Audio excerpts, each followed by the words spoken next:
안녕하십니까. AI 검색 최적화, 분석 및 실행 엔진 블루닥 인텔리전스를 만들고 있는 이성규입니다. 자, 오늘은 제가 흥미로운 논문이 하나 나와서 여러분들한테 같이 공부하는 차원에서 한번 소개를 좀 해드릴까 합니다.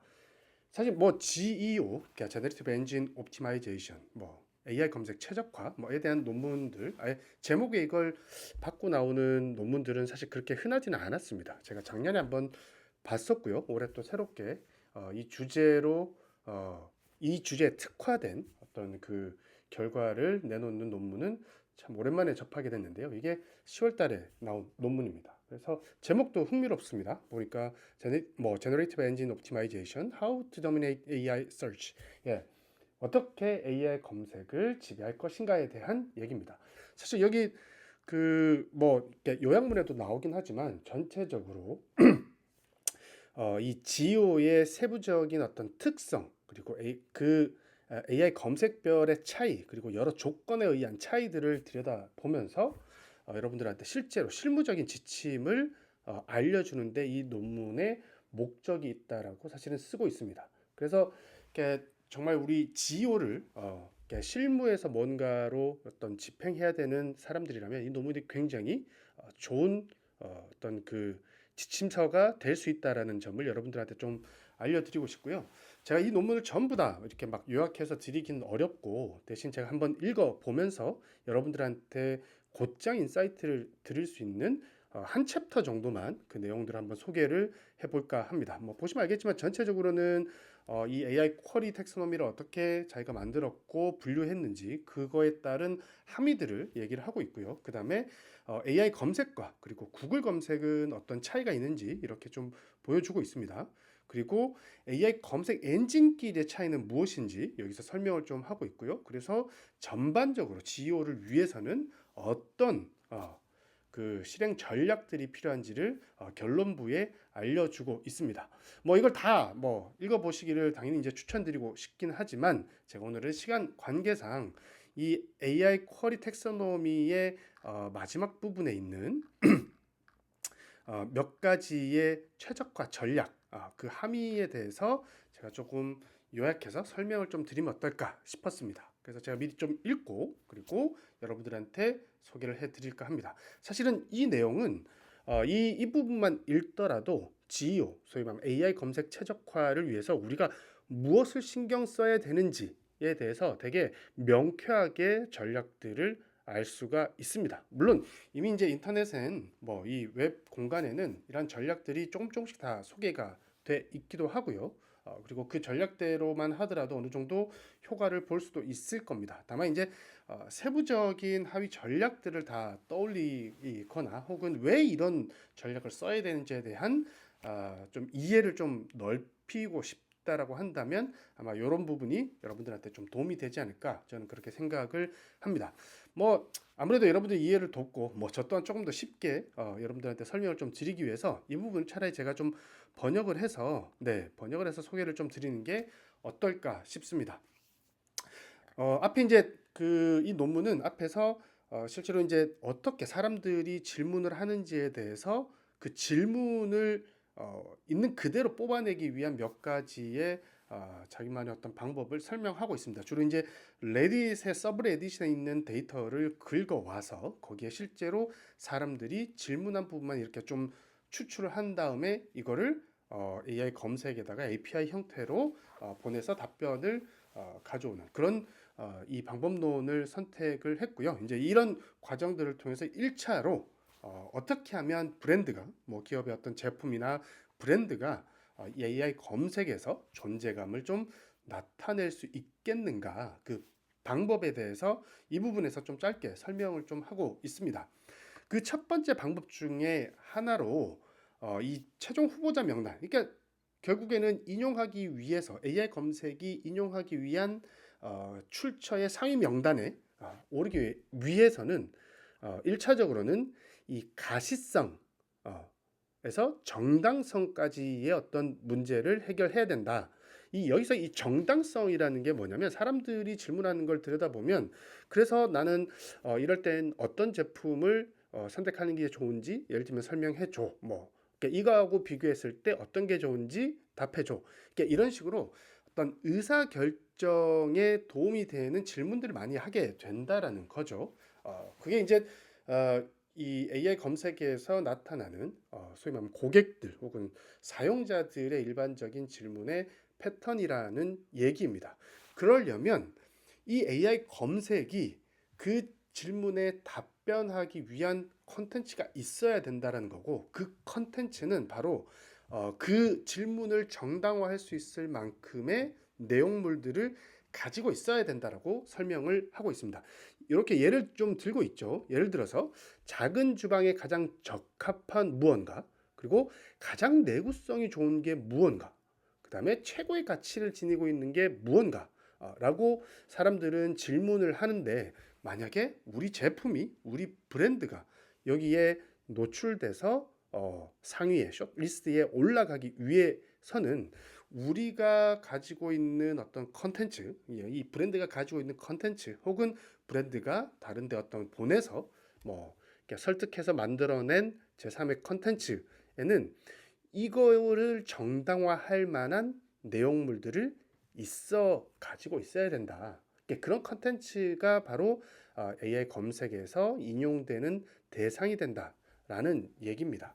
그래서 이제 필요하다면 뭐 장단점, 뭐 경쟁사와의 어떤 비교, 그리고 명확한 어떤 가치 제한이 포함되어 있는 컨텐츠, 뭐 이런 것들이 실제로 하나의 컨텐츠 안에 잘 기술돼 있어야 된다. 그런 컨텐츠가 없다면 여러분들의 어떤 AI 검색에서의 어떤 브랜드 가시성, 혹은 어떤 노출, 이런 것들이 어려울 수 있다라는 얘기를 합니다. 그래서 가시성부터 정당성까지라는 이 얘기, 그 정당성에는 바로 왜 내가 가지고 있는 브랜드나 제품이 실제로 경쟁사보다 훨씬 더 나은지에 대한 설명들이 근거 있게 과학적으로 합리적으로 적혀 있어야 된다라는 얘기를 말하고 있습니다.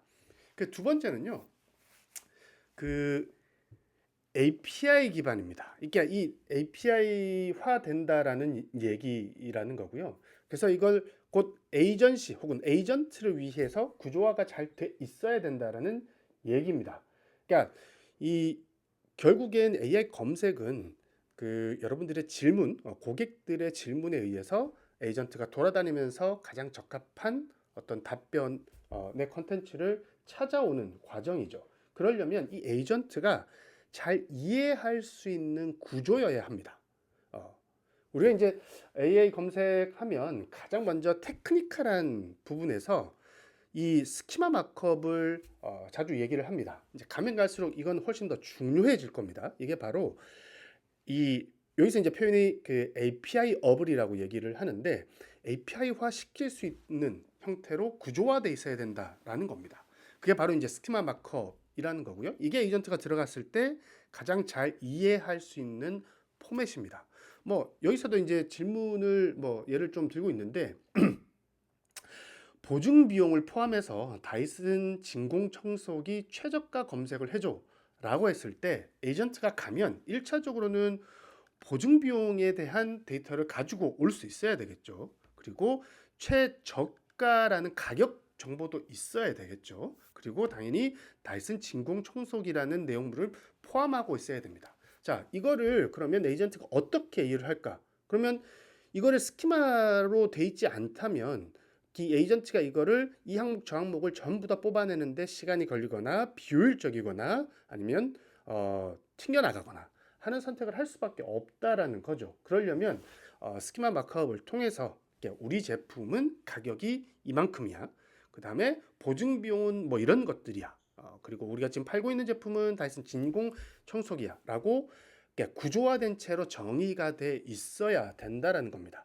이게 특히나 AI 검색에 오게 되면 이 스키마 마크업의 구조화는 매우 중요한 가치를 띠게 됩니다. 예전까지는 약간 SEO 단계에서는 약간 추상적으로만 이게 중요하다라고 강조가 됐다면, 이제 AI 검색에 오게 되면 이건 다 API화 할 수 있을 정도의 사고를 하면서 실제로 컨텐츠를 구조화시켜 놔야 된다. 이런 얘기들을 자주 하게 되는 겁니다. 이게 이제 에이전트 커머스로 넘어가면 넘어갈수록 이 스키마 마크업은 훨씬 더 중요해질 수밖에 없습니다.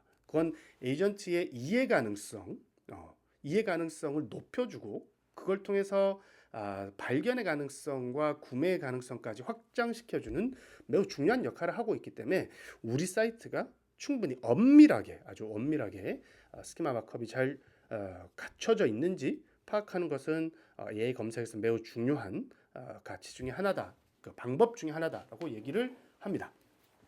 그리고 세 번째는 신뢰입니다. 신뢰는 사실 권위입니다. 예. 뭐 저희도 사실은 뭐 이렇게 컨설팅하면서 이 부분을 많이 강조를 합니다.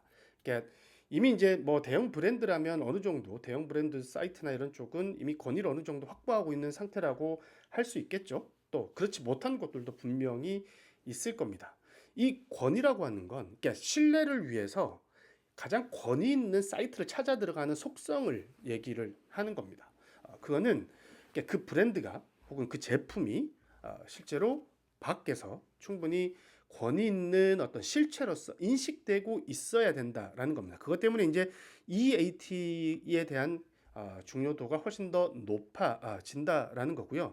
이게 단순하게 이제 그 컨텐츠, 그 사이트의 어떤 EAT뿐만이 아니라 실제로는 이 3자 플랫폼, 즉 외부에 있는 사람들에 의해서 우리의 권위가 인정받고 있어야 된다라는 겁니다. 거기서 이제 백링크가 나오기도 하죠. SEO부터 사실은 좀 강조돼 왔던 것이긴 하지만 어찌됐든 이 제 3자 플랫폼이라는 공간, 뭐 예를 들면 뭐 위키피디아가 될 수도 있을 거고요. 뭐 혹은 다른 어떤 리뷰 사이트나 커뮤니티가 될 수도 있을 거고, 아니면 전문가들이 자주 기고하는 어떤 웹사이트가 될 수 있을 거고, 권위 있는 뉴스 사이트도 될 수 있을 겁니다. 바로 이런 공간에서 우리 제품과 우리 브랜드를 이렇게 링크를 걸고 연결시켜주고 하면서 이 브랜드는 신뢰할 만한 곳이야.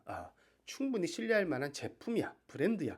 라는 이런 외적 권위들을 확보할 필요가 있다라는 겁니다. 뭐 내가 되게 권위 있다라고 내가 자랑하고 내세운다고 되는 것만이 아니라 실제로 밖에서도 이것을 사실은 인정해 줘야 된다라고 설명을 드릴 수가 있을 겁니다. 저는 주로 이제 이 부분을 이렇게 AI 검색들이 가지고 있는 난리지 그래프, 그리고 이제 토픽 권위도를 이렇게 계산하는 내부의 어떤 알고리즘 이런 걸 통해서 주로 설명을 좀 하는 편이기도 합니다. 뭐 그걸 통해 가지고 실제로 권위를 만들어 나가는 이런 권위를 측정하는 내부의 어떤 AI 검색의 내부의 어떤 로직들을 우리는 좀 이해할 필요가 있다. 그리고 아시다시피 특히나 이제 뭐 이 논문 뭐 뒷부분에도 좀 나오고 있는데 이게 AI 검색별로 이렇게 이 구글은 조금 더 밸런스 있게 이 부분을 접근하고 있지만 실제로 챗GPT로 좀 넘어가게 되면 사실은 되게 권위 있는 사이트의 평가를 되게 우선시해서 인용을 하는 경향들을 좀 보이고 있다라고 얘기를 합니다. 이건 저희가 블루닷 인텔리전스를 통해서 사실은 검증해서 확인한 바이기도 하고요. 그래서 여러분들의 컨텐츠가 여러분의 브랜드가 훨씬 더 잘 인용되고 가시성을 좀 높여가야 된다라고 한다면 바로 이런 권위 있는 사이트로부터 권위를 인정받는 것.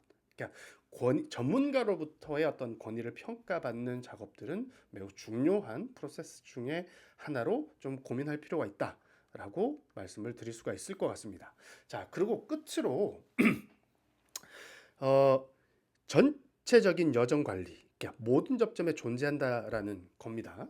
자, 사람들은 사실 AI 검색에 들어가서 뭐 예를 들면 이 제품은 이런 문제를 어떻게 해결하나요? 라고 하면서 시작이 돼서 계속 대화를 하게 됩니다. 그러면 이 대화를 하는 과정에서 예전 같으면 이제 퍼널 전략이라고 하죠. 뭐 이렇게 이 상위부터 시작해서 하위로 내려갈수록 이렇게 이 바텀 오브 퍼널로 내려갈수록 이렇게 전환을 시켜가는 전략들. 그때마다 다른 채널들을 활용하는 이런 전략들을 쭉 가져왔는데 이게 사실은 예를 들면 챗GPT 혹은 뭐 AI 오버뷰 뭐 이런 데서 통합적으로 일어날 수도 있다라는 겁니다. 그리고 통합적으로 일어나지 않는다 하더라도 여하튼 이런 모든 여정들에 대한 답이 하나의 콘텐츠든 어딘가에 존재를 해야 된다라는 겁니다. 그래서 그러니까 우리가 콘텐츠를 만든다라고 했을 때 사람들은 이게 뭐죠? 이게 어떤 장점이 있죠? 이건 저쪽하고 비교해서 어떻죠? 그래서 뭐 구매를 하고 나면 그래서 어떤 지원이 가능하죠? 라는 것들까지 이 모든 것들을 포괄하는 하나의 가이드 문서가 매우 중요해진다. 라는 것들을 여기서 설명을 하고 있습니다. 그래서 우리는 자꾸 FAQ 하나만 생각을 하고 있겠지만 사실은 가이드 문서, 그 다음에 어떤 제품 비교, 그 다음에 스펙, 그 다음에 사용 후기, 그 다음에 어떤 가격, 뭐 보증 배송에 대한 여러 가지 정보들, 이런 모든 것들을 다 포괄하는 하나의 중요한 문서를 만들든가 아니면 따로 존재한다 하더라도 이것이 되게 깊이 있게 설명되고 있다든가, 그리고 여기에 이제 풍부하게 FAQ 섹션까지 더해져서 사람들의 어떤 그 발견에서부터 구매에 이르는 이 모든 여정들을 다 포괄할 수 있는 어떤 되게 종합적인 컨텐츠를 만들어 나가는 것, 이런 것들이 굉장히 중요해진다. 그래서 전체 여정에 걸쳐 가장 포괄적이고 유효한 정보를 제공하는 브랜드, 이런 브랜드가 이 AI 지식 기반에서 영구적으로 좀 남게 된다라고 이 논문은 설명을 하고 있습니다. 자, 어쩌면 여러분들이 한 번씩은 다 들어봤을지도 모르는 그런 전략들 일 테지만, 실제로 이런 것들이 실제로 실험을 통해서 검증되고 있는 과정이라는 점 여러분들이 한번 꼭 인식해 주셨으면 좋겠고요. 그리고 이 논문을 읽어보면서 이걸 잊지 마시고 다시 한번 계속 되새겨 보면서 이렇게 하위의 체크리스트를 만들어 보는 이런 과정들도 한번 겪어보시면 좋겠다라고 말씀을 좀 드리고 싶습니다. 물론 저희 블루닷 인텔리전스를 사용하시게 되면 뭐 이런 내용들은 저희가 충분히 조언도 드리고 진단도 해드리고 컨설팅도 해드립니다. 그래서 이런 부분은 조금 더 궁금하시다면 얼마든지 저희 블루닷 인텔리전스에 문의를 해 보시는 것도 생각해 보시길 바랍니다. 자, 전 그러면 또 다음에 이 논문을 가지고든 또 다른 논문을 가지고든 실제로 GEO, AEO에 대한 좋은 전략들, 그리고 유념해야 될 방법들, 측정하는 방식들을 가지고 다시 한번 여러분들한테 설명할 기회를 또 갖도록 하겠습니다. 자, 오늘도 저랑 같이 해주셔서 감사하다는 말씀드립니다.